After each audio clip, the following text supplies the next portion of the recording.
Hello, my name's Alex. I'm a first year medical student coming from a non traditional background, and this is my little video blog on being a non traditional medical student. So, I just wanted to take some time to talk about the gap year. I have 3 under my belt. I took 2 off after college and 1 off after high school before college. So, I've experienced both flavors of gap year. And I have to say, it was really the best decision I've ever made in my life.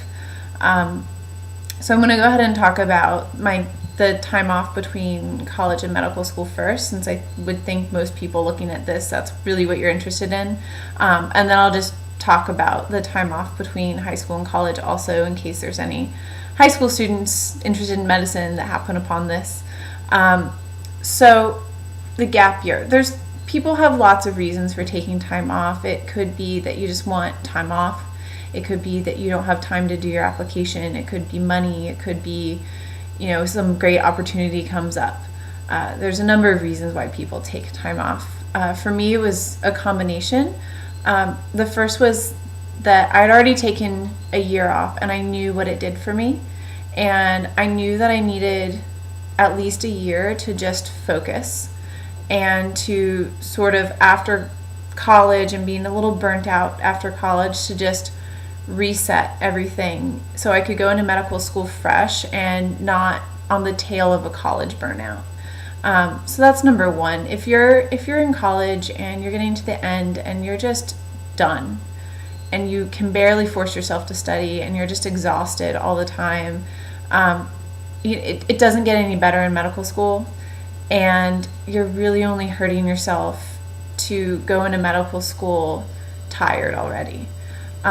So that was my first reason. My second reason was that I really didn't feel like, while I was in college, working full-time and going to school my last year, I really had the time to do my AMCAS application justice.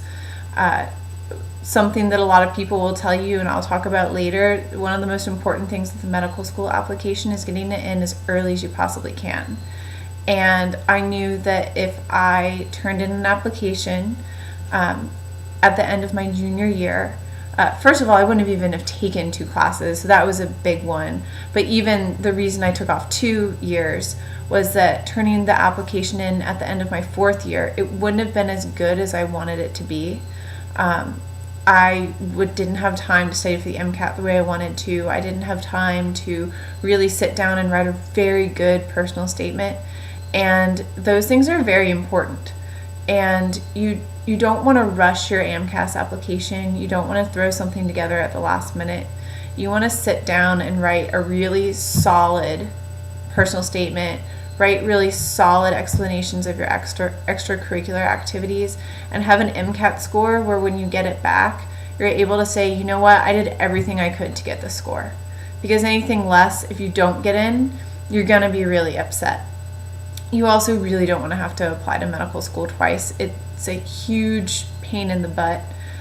It takes a lot of time and a lot of money. And it's just really not something you want to go through 2 times. So that's sort of my second reason for taking time off. So part of the benefits of taking time off are that you really just get some time to be an adult. You've graduated from college, you have a college degree, you can probably find a job that doesn't pay minimum wage, although in this economy I don't know. And you have time to do things like go out with your friends on a Wednesday, or if you were like me and you live someplace like New York, to go to a museum all day on a Saturday and just enjoy the museum. For me, I was still dancing at the time, and I had opportunities to dance professionally throughout New York City, and that was an experience that I wouldn't have had I not taken time off. Maybe you want to train for a marathon. Maybe you want to go to Fiji. I don't know. But this is your time to do those things that you want to do when you're in your mid-20s, that you're not going to do when you finish your residency, because who knows where you'll be. You might have children, or a spouse, or you'll have a real person job.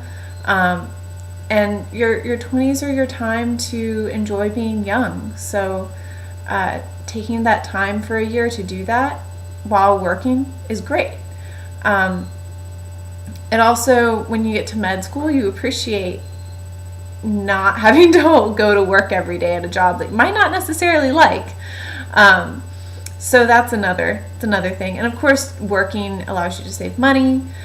Living on your own allows you to just develop your adult life skills like bill paying and budgeting and all those other various things that you have to do as an adult, which I can say that it's not like you jump into adulthood and you have all these new responsibilities and it's just a piece of cake.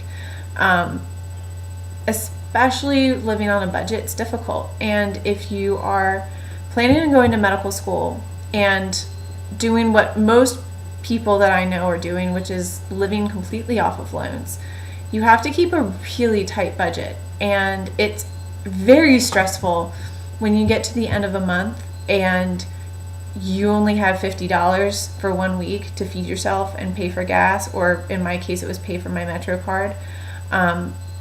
That's a really stressful thing to have to deal with. And to have to deal with that on top of med school, imagine you only have $50 to live off of and eat off of, and also you have a week of exams. It's just not good. So learning how to budget, if you do nothing else during your time off, that's really something you should be doing and thinking about. The last big benefit for taking time off is it gives you time to develop your med school application. If you're like me, I couldn't do research when I was in college because I really needed to be working jobs where I got paid. And as a dance major, no one's going to pay a dance major to come in and work in their lab. You're probably not even going to get paid if you're a bio major. So I didn't do any research, and I knew that I needed that to have a sharp application. And so I went out and I found a place where I could volunteer and do research on top of my job in my second year off. And that was great. I had an amazing experience. I learned a lot. It's actually now helping me out with my biostatistics class I'm taking now. And if you're actively doing something new in your time off, it's not going to end up going on your AMCAS application, because if you're graduating from college and you're doing the June 1st entry, that new thing you're doing maybe might have just started in May. So you could put it on there, but it's not going to hold a lot of weight. What it will do is that when you go to your interviews in anywhere from October to March, you're able to go and say, oh, and look what else I've done. So you have stuff to add to your AMCAS application when you're at these interviews, which is really important. And also, if you are unlucky as I was and end up waitlisted, again, you want to have new things to be able to add and tell them so that they know that you're continuing to try and continuing to progress. And if you are in your year off, you're really able to work hard and do some interesting things to tell the admissions committee. So I think that's really a really big pro for just having that time as well. The last thing I want to address is age. I gave a tour to some pre-med people today, and a girl was like, oh, I don't know, like if I take time off, I'll be 24 when I start med school. And I'm 25. I'll be 29 when I graduate. 29, 30, I don't know. I'll be older when I graduate from school. And you know what? When you think about it, what's a year? What's 2 years? It's really not that much time in the grand scheme of things. So that's one. Two, I have to say the majority of people I know in school did take at least a year off. And they're fine. I know people who are in their early 30s and they're just starting medical school, and that's okay. You'll be fine. You'll be a doctor. There's some time to have a life. I apologize for my dog. And it'll be okay.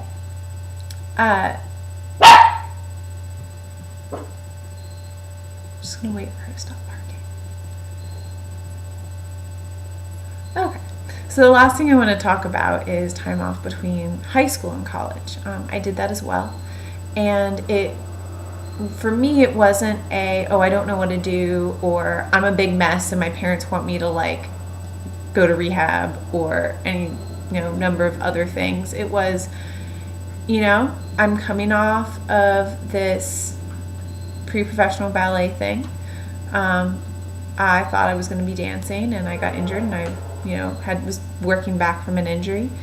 And I knew I wanted to be a doctor, but I didn't quite know what path I wanted to take to get there. And what I did that year is I really used it to explore. I danced, I taught dance, I worked in a coffee shop, I worked retail, I shadowed an orthopedic surgeon, I worked in a Pilates studio. I did a lot of things, and it was really great because I was able to get some work experience I wouldn't necessarily have had otherwise, which meant when I was in college, I ended up having better jobs and was able to get jobs easier just because my resume had a year's worth of work experience. The other thing that it allowed me to do was save some money for college. So if you're like me and you kind of need to support some of your life when you're in college, a good thing to do is to save some money before you go, because you don't want to be entering college and getting used to all these new classes and the increased rigor and living on your own and having to live with a roommate, and then on top of that having to have a job. That's a lot. That's a lot for anyone, much less an 18-year-old. So just being able to take some time and put some money in a bank was really, really hugely important to me. And, on the same line of thinking as taking time off between medical school and college, taking that time off between high school and college really gave me a chance to develop some life skills that everyone needs. You just sort of end up learning them on the fly, and I was able to learn them again. Stuff like budgeting, doing laundry, paying bills, learning about car insurance and paying for that.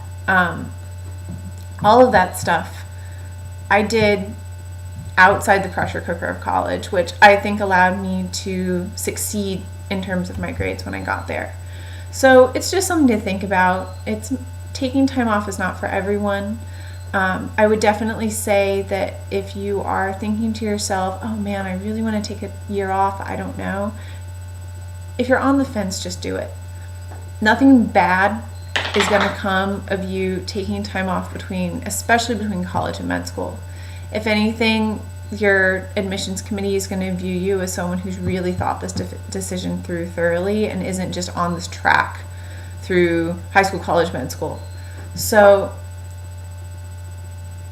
know that it's okay. Know that almost the vast majority in some schools do take a year off, and know that you'll get to have experiences that you never would have had, which is great. So that's all. If anyone has any questions, please feel free to post them. And I think next video, we're going to talk about advice to pre-meds from a med student. All right, have a good night.